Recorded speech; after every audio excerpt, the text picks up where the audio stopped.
काय झालं? काही नाही. थांबलीस का? अशी चल ना. ताई मॅडम, आता तुमची बरोबरी कशी करणार ना मी? तुम्ही कायम पुढे असलं पाहिजे, कारण राजकारण तुम्ही करताय आणि बॉस आहात तुम्ही माझ्या. मी आपलं माझ्या लायकीत राहिलेलं बरं. चल.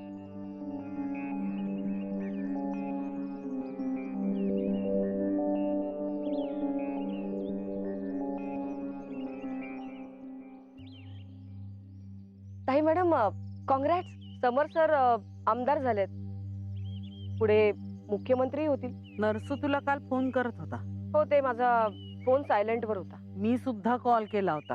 सांगितलं ना, फोन सायलेंट वर होता. कॉल बॅक का नाही केला? कशाला? कशाला म्हणजे? तुला मी सांगितलं तुझ्या लायकीत राहा.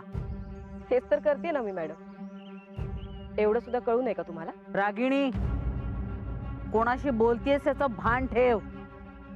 अनुराधा मंत्री पाटील आहे मी, भावी मुख्यमंत्र्यांची आई. जर मनात आणलं ना तर एका क्षणात आखलून देईन तुला इथून. राजीनामा पर्स मध्ये घेऊन फिरते मी. एवढा माल तुझ्यासारख्या 56 मिळतील रस्त्यावरच्या. मला गरज नाहीये तुझी. आणि माझ्यासारख्या 56 मिळतील. मी नाही. कसं आहे ना ताई मॅडम, राजकारणात गुप्तता पाळायची असते, पण समर सर आणि सुमीमध्ये वाद व्हावा म्हणून तुम्ही जे काही राजकारण खेळलात ना, ते कळलंय हो मला. समर मुलगा आहे माझा, त्याचा तुझ्यापेक्षा माझ्यावर जास्त विश्वास आहे.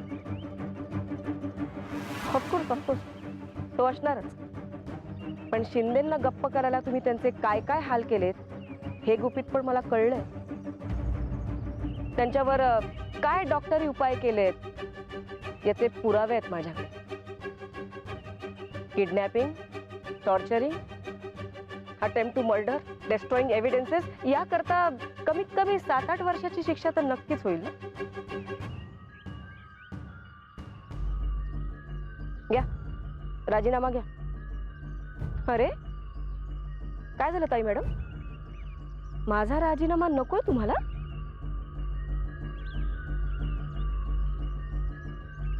आले, समर सर आलेत. आपण याविषयी नंतर बोलूया. आधी त्यांना निरोप देऊया.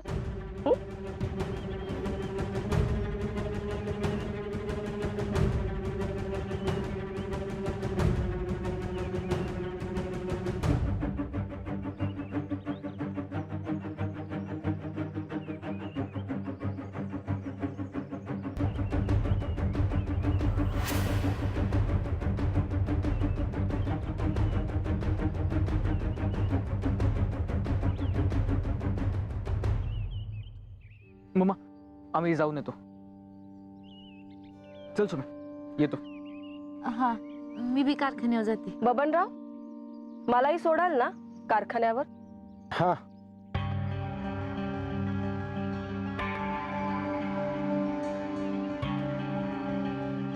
अनुराधा, आम्ही पण जाऊन येतो.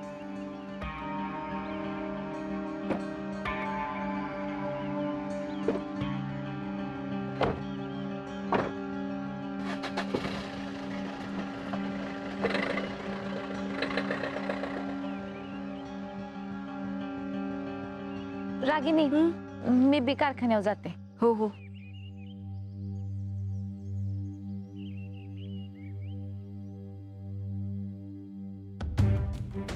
आत्ता समर आमदार झालाय, लवकरच मुख्यमंत्री होईल.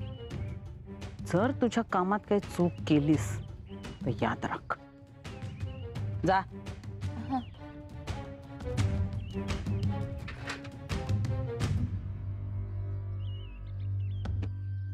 निघूया ना बबनराव? हा.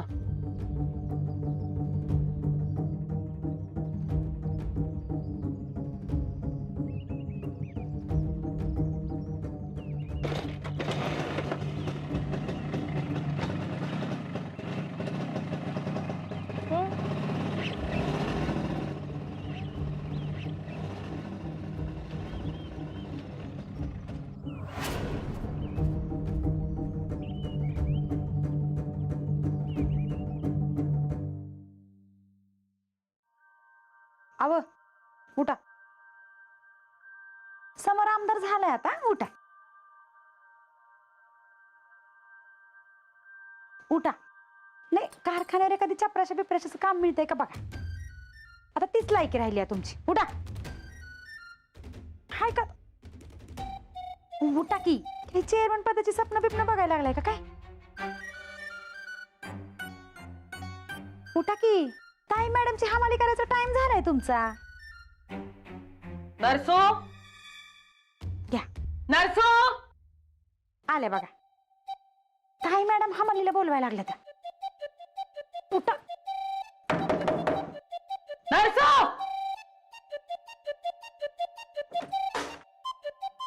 जी ताई मॅडम. नर्स कुठे आहे? अहो ती मी कमादरनं उठा उठा म्हणायला लागल्या, पण उठणच झाल्यात. असं पांघरून घेऊन पडल्यात कालपासून. तोंड दाबायची लाज वाटायला लागली, म्हणायला लागल्यात. काय झालं नरसू? मला महत्वाचं बोलायचंय, उठ. ताई, मला माझ्या मौतीने मरू दे. मला जगायची इच्छा उरलेली नाही आता. नरसू, तू मूर्खासारखं बोलू नको हा. मी मूर्ख आहे, मी मूर्ख ताई. चांगुलपणाने सगळ्यांवर विश्वास ठेवला ना, हाच माझा मूर्खपणा आहे. नरसू, मुकाट्यानं उठ आणि माझ्या खोलीत ये. हे बघ, समर आमदार झालाय. मला तुझ्याशी महत्वाचं बोलायचंय. आता जर तू उठला नाहीस ना, तर मी तुला मेले आणि तू मला मेलास.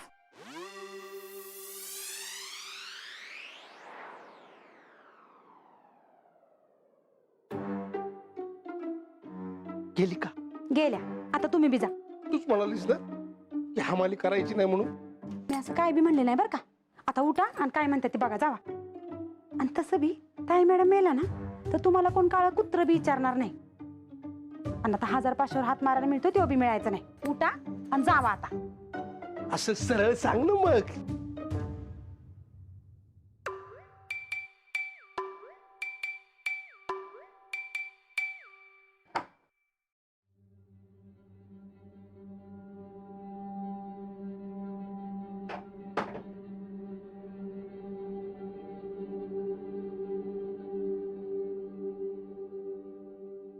ताई, का माझी तब्येत बरी नव्हती म्हणून मी. घर फिरले की घराचे वासे पण फिरतात. काय म्हणायचंय ताई तुला? असा नवरा काही कामाचा नाही, सुनी अशी. मुलगा तर फक्त सुनेच ऐकतो. त्या एवढ्या कठीण परिस्थितीमध्ये एकटा तू माझ्या भरोशाचा आहेस. तू पण माझी साथ सोडलीस, टाळलंस मला. नाही ग, नाही ताई. ताई, आधी तुझे डोळे पुस. अगं, मी तुझी साथ सोडीन असं कधी होईल का? तूच तरेस मला फक्त. बायको आहे, पण ती काडे बाजून कधी मारून टाकेल हे सांगता येत नाही. मग एवढ्या हाका मारल्या, ओ का दिली नाहीस? ताई, तब्येत बरी नव्हती ना माझी, आजारी आहे मी. तू खोटं बोलू नकोस. खरं काय ते सांग. खरं सांगू ताई, तू मला चेअरमन पदाचं फक्त स्वप्न दाखवलंस. तू मला तुझ्या जवळच्या भरोशाचं म्हणतेस ना, आणि चेअरमन मात्र ती सुमन झाली. ताई, माझी सगळी लायकी गेली ग. नरसू, मला तुझं दुःख कळतं रे, पण गोष्टीच अशा घडल्या की मला काहीच करता आलं नाही.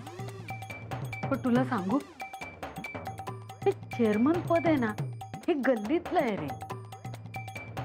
समर मुख्यमंत्री झाला ना की मी तुझं नाव आमदारकीसाठी नॉमिनेट करायला लावते. पुढे मागे मंत्री पण करते तुला, बघच. आता काय झालं? ताई, मला मंत्री कोण करणार? का नाही? अरे मूर्ख लोक कमी आहेत का तिथे? अरे लायकी नसताना लोक तिथे आमदार, खासदार आणि मंत्री होतात. तू तर माझा भाऊ आहेस, हुशार आहेस. मी तुला मंत्री करणारच. फक्त तू माझी साथ सोडू नकोस.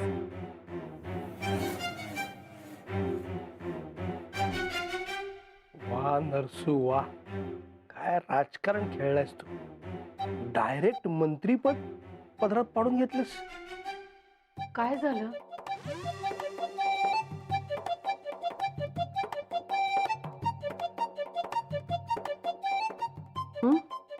काही नाही ताई, तुझं बोलणं ऐकून भरून आलं. ताई, तुझ्यासाठी हा नरसू जीव पण देईल. तू फक्त सांग काय करायचं ते. आता सापडला माझ्या राजकारणात. ताई सांगतेस ना काय करायचं ते? हे बघ, आता समर आमदार झालाय. त्या खानावळवालीला आपल्याला समरच्या आयुष्यातून बाजूला करायचंय. तेव्हा ती खानावळवाली कारखान्याच्या कामात वेलच जायला हवी. जाणार ताई जाणार. घे चहा घे.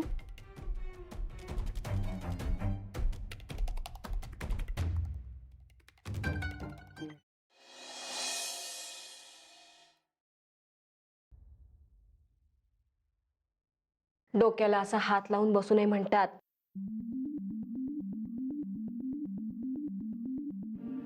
रागिनी, मला लय भ्या वाटायला लागले बघ. कशाचं ग? आता बघ की, पायलट आमदार झाला, पुढे जाऊन मुख्यमंत्री होणार. ते तर होणारच आहे, त्याचं काय? उग माझ्या चुकांमुळे कारखान्याचं, पायलटच्या राजकारणाचं नुकसान नको व्हायला बघ. हे कुठून आलं तुझ्या डोक्यात? हा, आणि तू चुकाच करणार असं कोणी सांगितलं? आपण चुकलीस तर. आणि रागिनी, जरी मी चुकली तरी माणसं पायलटलाच नावं ठेवणार. मला काळजी आहे ग त्याच्या राजकारणाची. ए सुमे, तू अजिबात काळजी करू नको आणि अशी खंबीर सुमी बन. तुला सगळं जमणार आहे. आणि तुझी बहीण तुझ्या सोबत असताना तुला काळजी करायची काहीच गरज नाही. बिंदास राहायचं. होय बाई, तू आहेस म्हणून जरा आधार आहे मला, नाही तर माझं काय बी खरं नव्हतं. ओ बहिणीसाठी काय पण. आणि सुमे, ही मी चूक करणार ही भीती आहे ना, आधी तुझ्या डोक्यातून काढून टाक बघू. तुला सगळं जमणार आहे. आणि तुला खरं सांगू का, त्या ताई मॅडम आहेत ना, तुला उगाच घाबरवतात आणि तू घाबरते. काय करायचं माहिती? ताई मॅडमचं बोलणं आहे ना, या कानाने ऐकायचं आणि या कानानं आणि हे सुमे, तू या कारखान्याची चेअरमन आहे, चेअरमन. बस बघू, बस बस तिकडं. असं कॉन्फिडंट राहायचं.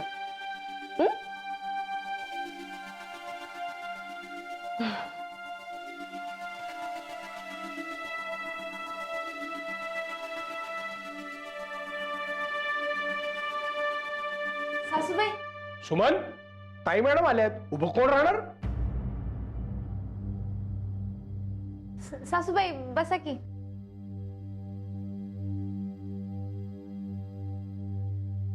माझ्याच कारखान्यात बसण्यासाठी मला तुझ्या परवानगीची गरज नाहीये.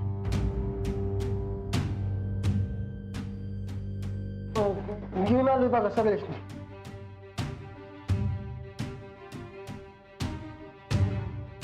हा ठीक आहे. ताई बाहेर जा, मला काम. आ? बाहेर जा, माझं काम झालं की परत ये. सासूबाई, जरा कारखान्याचं काम आहे, मी इथंच बसते की, तुम्ही तुमचं काम करा. बाहेर जा, मला काम आहे. मराठीत सांगितलेलं कळत नाही, कन्नड मध्ये सांगू?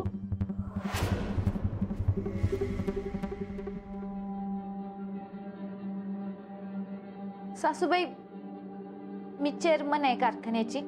मला असं. एक मिनिट, तू ज्या कारखान्याची चेअरमन आहेस ना, त्या कारखान्याची मालकीण आहे मी. दीड दमडीची खानावळवाली तू. माझ्या उपकारांमुळे या खुर्चीत बसली असे लक्षात ठेव. सासूबाई, आवाज खाली. खानावळीतली ताट धुणारी तू, या खुर्चीवर बसल्यावर लायकी वाढली तुझी. बाहेर जा म्हटल्यावर गपचूप बाहेर जायचं. चेअरमनची अक्कल माझ्या पुढे पाजळायची नाही. आता जातीयस मुकाट्यानं बाहेर का घालवायचं तुला? नरसू, ताई सगळे आलेत. धक्के मारून हाकलून देऊया का? तू ठरव काय होणार आहे या कारखान्याचं कुणास ठाऊक. डबऱ्यात जाणार, दुसरं काय होणार?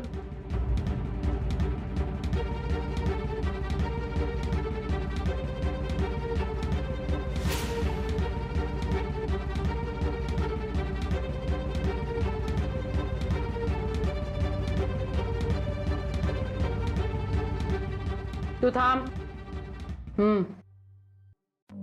हा तुम्हाला ताई मॅडमचं काम झालं की कळवतो. आता बाहेर जा, टाइमपास करा. जा जा सगळे. तुला काय वेगळं सांगायचं का?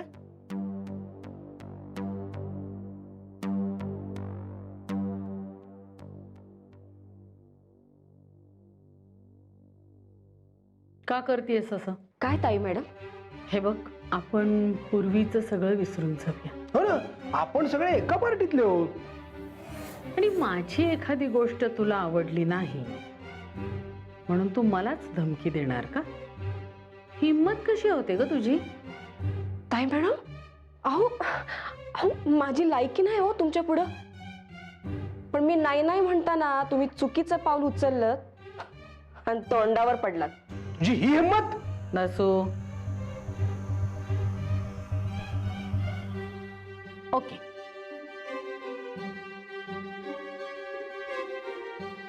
आता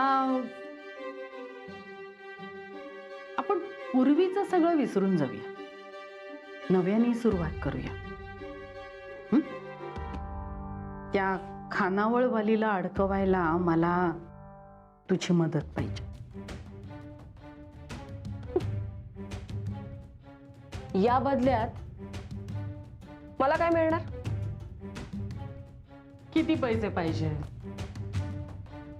छे छे, पैसे वगैरे काही नको, फक्त तुमचा आशीर्वाद हवाय ताई मॅडम.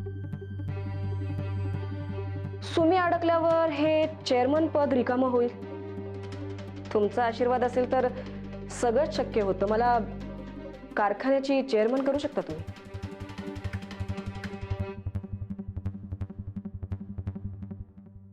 ठीक आहे, डन. थँक्यू सो मच ताई मॅडम. मामासाहेब, सॉरी. हे असलं चेअरमन पद वगैरे मनावर घेत नाही आपण. आपलं डायरेक्ट मंत्रीपद फिक्स झालंय. कॉंग्रॅच्युलेशन मग. थँक्यू. मग ठरलं ना तुझं? ठरलं ना? ठरलं.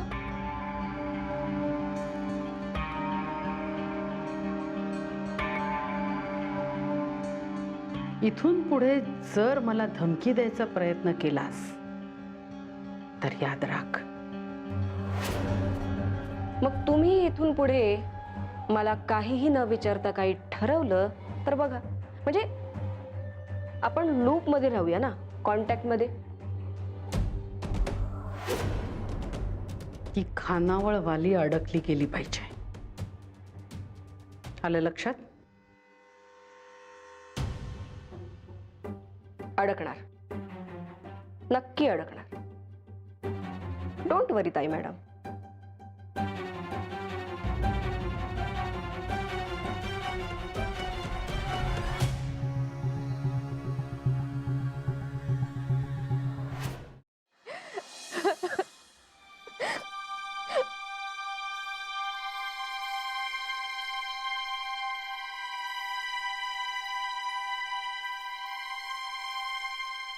जाधव साहेब, आजपासून सुमीला असं कोण बोललं नाही हो. पण आज ताई मॅडमने लय मोठा अपमान केला तिचा. सुमी अशी गप्प का बसली? समर साहेबांच्यासाठी, तिच्या संसारासाठी. बबन, आपण तिला सांभाळायला पाहिजे. तिला लय वाईट वाटत असणार आहे.